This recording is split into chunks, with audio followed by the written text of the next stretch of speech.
एउटा दिल्लीले नेपाल चलाइरहेको छ भने अर्को दिल्लीले नेपाल बनाइरहेको छ। यार गजब छ। काका हो हामीहरू, एउटै ठाउँको हो हामी। भगवान कसम पान खाएर जसरी उहाँले थुक्नु भएछ म त्यसै गरी थुकिरहेको छु। आज वीरगञ्जको हो। सन्नानी तिमीलाई हिर्काउला लौरीले हिर्काएर देखा त त्यसको दिदी त्यो के सन्नानीको के दाजुभाइ छैन, आमा छैन, बाउ छैन। हिर्काउला लौरीले ठ्याक्क ठ्याक्क ठ्याक्क फेरि अरू सुन्ने दर्शक पनि पागलको अब गजब हिर्काइरहेको छ। आजसम्म मलाई बाबु बोगटीको मन परेको भनेको आजको उसको हेयर स्टाइल हो।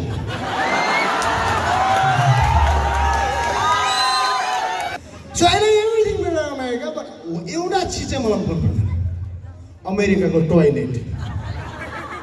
सिरियसली मलाई अमेरिकाको टोयलेट ठिक लाग्दैन रे बाबा। न हामीलाई बच्चैदेखि कागज भनेको लेख्ने पढ्ने चिज हो। मतलब सरस्वतीको वाहन हो त्यो। हामी त्यहाँ केही लेख्न मन लाग्छ हामीलाई, छ कि केही पढ्न मन लाग्छ, यसको प्रयोग अर्कै छ यहाँ। भगवान जब बस्यो कागज कसैले पनि सिकाएको छैन कि मलाई भगवानको चाहिँ दिनभरि सिक लागिरहने। हिँड्दा पनि केही चिज त्यही छ कि पर्फ्युम लगाए पनि मतलब कसैले मतलब अर्कै गन्ध पाइरहेको छ कि मनमा सुकुन छैन क्या। मतलब अलिकति अप्ठ्यारो भइरहेको छ। सेराटन होटलमा राख्नुभयो दिल्ली सरहरूले, fantastic hotel, every services are fantastic. म दिनभरि लगाएर एउटा पानीको बोतल खोजेर ल्याउँछु। हो पानीको बोतल खोजेर ल्याउँछु। बिहान त्यो रुम सर्भिस गर्ने चाइनिज आइमे आएर लिएर जान्छ। म त्यसको भाषा बुझ्दिनँ, त्यो मेरो भावना बुझ्दिनँ। यार बोतलको अरू प्रयोग पनि हुन्छ, त्यसलाई सम्झाइदिनु होला। हामीलाई त मतलब पानी चाहिन्छ। पानी पानी भयो मेरै मन। तर मलाई what I like about it, I travel different part of the world. गजब गजबको ठाउँमा गइन्छ, त्यो गजब गजबको एक्सपिरियन्स गर्न पाइन्छ। यदि टोयलेटको कुरा गर्ने हो भने चाहिँ I like the toilet of Japan. जापानको जानुभएको छ? Okay, if you have been to Japan, okay मिलेन चाहिँ oh sorry, thank you Dilip दाई, थ्याङ्क यू। दिलीप दाईलाई थाहा हुनसक्छ, दिलीप दाईले जापानको टोयलेट ककपिट जस्तो हुन्छ। सिरियसली ढक्क बस्यो, बटमै बटम। अनि तिनीहरूले इङ्ग्लिस लेख्दैन रे बाबा, नो जापानिजमा अ लेखेको हुन्छ। तर बुझाउनको लागि सङ्केत राखिदिन्छ, डब्लु जस्तो चिज। यसरी डब्लु मेरै लाग्यो, मैले त्यो बटन दबाइदिएँ, कसम फास्ट आइरहेको थियो। यो त गाह्रो भयो भाइ। यसरी माइनसवाला पनि साइन रहेछ, माइनस गरे, त्यो झुस कम भयो, स्टप गरे। बटमबाट गजबको लाग्यो मलाई। I feel like I should experiment with this bottom. अर्को त्यो बुवाला त्यसलाई तापेको अर्को तापेको हावाको सङ्केतवाला थियो, ठक्क तापेको सुकाइदियो। मतलब एक चरणमा सब काम समाप्त। गजबको छ। मेरो साथी एक्साइटेड भएर कसरी आउँछ यार भने बटन दाएर मुख हेरेर आएको, मुखै धोइदियो। हामी डिफ्रेन्ट ट्राभल गर्छौँ डिफ्रेन्ट ठाउँमा, हामी ट्राभल। अनि हामीलाई मन पराउने मान्छेहरू भेट्नुहुन्छ। I am very much thankful because whatever we are because of you people. Yes, तपाईँहरूकै कारणले गर्दा हामी छौँ, तपाईँहरूकै कारणले गर्दा। यदि तपाईँहरू हुनुहुन्थेन भने हामी मात्रै कोही पनि हुन्थेन। सो मेरो नमन तपाईँहरूलाई। तर फ्यानहरूले गजब गजबको क्वेसन सोध्नुहुन्छ क्या। साँच्ची अघि म यहाँ टोयलेट गएँ, आफ्नो नित्य कर्म गरिरहेको थिएँ, नेचुरल कल गरिरहेको छु।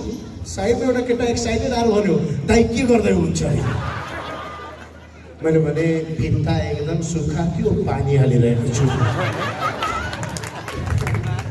मान्छेले गजब गजबको क्वेसन सोध्छ, साँच्ची हो गजबको क्वेसन। तपाईँ कपाल काट्ने ठाउँमा जानुहोस्, एउटा सोध्छ कपाल काट्ने हो भने जोड्छस् पनि। एउटा मान्छेले कुकुर लिएर हिँडिरहेको थियो, छेउको मान्छेले आएर सोध्यो कुकुर हो अरे? अनि भने ऊँट हो भाइ, टाइफाइड लाएर घटिहाल्यो। एउटा मान्छे घन्टाघरको घडी बनाएर तल उठ्यो, छेउको मान्छेले सोध्यो घडी बिग्रेको? मैले भने होइन, टाढाबाट देखेन कति बज्यो भने, त्यही भएर नजिक गरेर आएको कति बज्यो। पानी दिनुहोस् न भनेर सोध्यो भने खाने हो अरे? होइन ततारले नुहाउँछु। जवाब त्यस्तो दिनु मन लाग्छ नि सिरियसली। पोखरा जाने प्लेनमा तपाईँ बस्नु, साइडको मान्छेले तपाईँलाई सोध्छ कहाँ पोखरा गइरहेको? यो प्लेन पोखरा गइरहेछ, तँ गइरहेछ, म चाहिँ के युगान्डा जान्छु भाइ? राति 12 बजे फोन गरेर सोध्छ सुतेको? होइन म मर्ने प्र्याक्टिस गरिरहेको छु। मान्छे मर्यो, राम नाम सत्य भनेर लास लिएर हिँडिरहेको हुन्छ, राम नाम सत्य राम नाम सत्य। छेउकोले सोध्छ मर्यो? होइन यसलाई सहर घुमाइरहेको छु, एकछिनपछि तेरै घरमा ल्याएर छोडिदिन्छु। एउटा दिल्लीले नेपाल चलाइरहेको छ भने अर्को दिल्लीले नेपाल बनाइरहेको छ। यार गजबको छ। एउटा दिल्ली छ जसले नेपाल चलाइरहेछ, एउटा दिल्ली छ जसले नेपाल बनाइरहेछ। र म एकदम गर्वान्वित महसुस गर्दैछु कि मेरो साथी अब दिल्ली हुनुहुन्छ।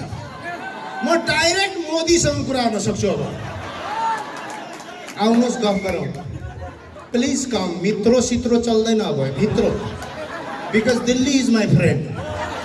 यसमा तबला सबला दिनु न, धाकधुक केही दिनुहोस् भगवान्। अफ छ ए, म बोल्ने बेला अफ कसले गर्नु भाइ? अब चालु गर। ठिक छ, सबको बाजा बज्नुपर्छ, किनभने बाजा बजाउनेले मेरो बाजा बजाउनेवाला हुनुहुन्छ। तबला कताबाट हो? कुन हो तपाईँ? भगवान् कसम जेब्रा क्रसवाला लुगा लगाएर आउनुभएछ। एकचोटि उठेर हात उठाइदिनुहोस् होस् हो, ताकि मान्छेलाई थाहा होस् म सही कुरा बोल्दैछु। तपाईँको तबला बज्दैन, भोज खान बस्नुभएछ। भगवान् कसैले यति प्रमोसनको लागि जोरदार ताली जानुहुन्छ। यो वाद्यवादक नभइदिएको भए गाना कस्तो सुनिन्थ्यो होला। त्यो गिटार रहेछ दिनु न, केही बजाउनुहोस्।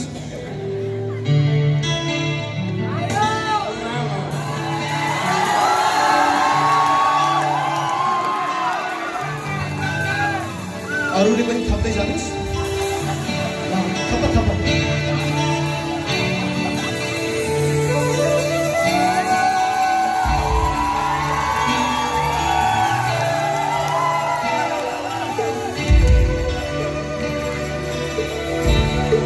सर बस यति सम्मानको मलाई बानी छैन। भगवान् कसम 45वटा भन्दा बढी देशमा प्रोग्राम गरेको छु। यतिको राम्रो कार्यक्रम कहीँ पनि भएको थिएन। यो चाहिँ म जहाँ गए नि भन्छु, फेरि जुन ठाउँमा गयो त्यो ठाउँको लागि भनिहाल्छु। यसै पनि पेट पाल्नु पनि के हाल्ने? ठिकै छ। I am not yet started. Since it's a program of dance and music, म के गरिरहेको छु जस्तो लागिरहेको मलाई। बाकलोल आर यु कमेडी मी? र वाट, तर गाना कहिले पनि पुरानो नहुने यार। हाम्रो जोक चाहिँ पुरानो हुन्छ। त्यही भएर मैले चाहिँ गाना खिच्नुहोस्, हाम्रो जोक नखिचिदिनुहोस् भन्नुहुन्छ क्या कहिलेकाहीँ। किन भन्दाखेरि हामीभन्दा पहिला हाम्रो जोक अर्को ठाउँमा पुगिसकेको हुन्छ। अनि गाना कहिले पनि पुरानो हुँदैन। जस्तो प्रकाश काकाले भर्खर गाएर जानुभयो, काका हो हामीहरू, एउटै ठाउँको हो हामी। भगवान् कसम पान खाएर जसरी उहाँले थुक्नु भएछ म त्यसै गरी थुकिरहेको छु। आज वीरगन्जको हो काकाले गाउनुभएको। अनि एउटा भगवान् कसम उहाँले गाउँदाखेरि नजन्मेको केटी उहाँसँग गाइरहेको। उहाँले जब त्यो गीत गाउनुभयो उहाँ जन्मिनु भएको थिएन। गानाको बोल्थ्यो कान्छा हे कान्छा, कान्छा होइन ठुलबाई ठुलो। तिमी जन्मेको पनि थिएनौ। कहाँ गई कि महिला जसले यो भन्दै थियो प्रकाश श्रेष्ठ काकालाई म काका भनिरहेछु। कान्छा हे कान्छा फेरि प्रकाश अङ्कलको बडा खुसी हो मैले भनेर चाहिँ यो बच्चाहरूको त हजुरबुवा हो तपाईँ कहाँ हुनुहुन्छ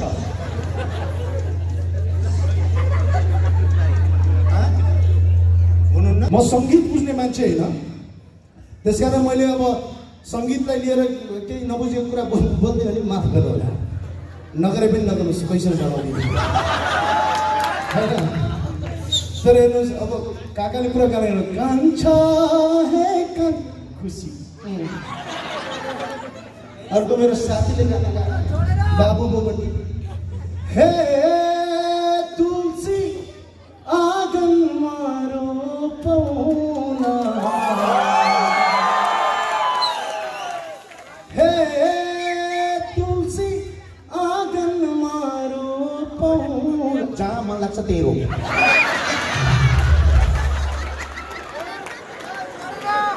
गाना गाएको यो 10 वर्ष थालिसक्यो अहिलेसम्म पुरानो भएको छैन हे आगमा के फेरि गाना बोल्नु जीवनभरि छातीमा टाँसी आउजु खै मेडल हो गाना कतिले पनि मन छ म सम्मान गर्न चाहन्छु फेरि उहाँको गाना अर्कै हेर्नुहोस् बाबु सर साउन्ड भिडियो यो माइक कसरी यसरी बोक्दैन यार माइकमा पुरा म यसरी टाँसेर बोलिरहेको छु भगवान कसम यस्तो बेलामा म श्रीमती एकदम मिस गर्छु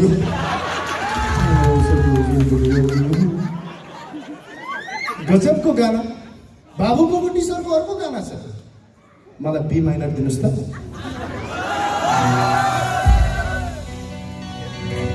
छोडिदिनुहोस् मतलब गाउने गायकहरू मान्ने जस्तो लाग्छ कहिले काहीँ मलाई यहाँ आएर मागिरहेको बी माइनर दे सी माइनर दे हामीलाई हेर केही माग्नु पर्दैन चालु सन्नानी तिमीलाई हिर्काउला लौरीले हिर्काएर देखा त त्यसको दिदी त्यो के सन्नानीको के दाजुभाइ छैन आमा छैन बाउ छैन हिर्काउला लौरीले ठ्याक्क ठ्याक्क ठ्याक्क फेरि अरू सुन्ने दर्शक पनि पागलको अब गजब हिर्काइरहेको छ आजसम्म मलाई बाबु बोगटीको मन परेको भनेको आजको उसको हेयरस्टाइल हो